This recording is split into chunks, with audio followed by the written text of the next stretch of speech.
Želeli smo si zmage, želeli smo si uspeha, seveda je bilo vse prej kot lahko. Na koncu je pomembno to samo, da nam je uspelo in gremo dalje. In tudi to je pomembno, da se je ekipa vrnila po zaostanku. Ja, tekma je bila spet. Celje igra zanimive tekme do zadnjega, tako da kaj ne rečem, seveda velike emocije je bilo, na koncu tudi nekaj živčnosti in vsega skupaj, ampak za nas se je dobro izteklo. Povezali ste zdaj 2 zmagi, samozavestno verjetno naprej. Ja, imamo svoje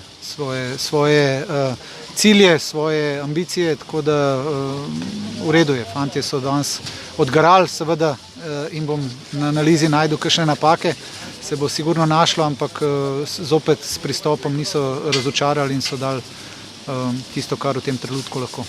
Če je v sredo domača tekma s Triglavom že ob 14. uri, pa je tole odlično povabilo. Ne bom vabil gledalce, bojo sami prišli, ko bojo začutili, da si fantje zaslužijo, da jih pogledajo.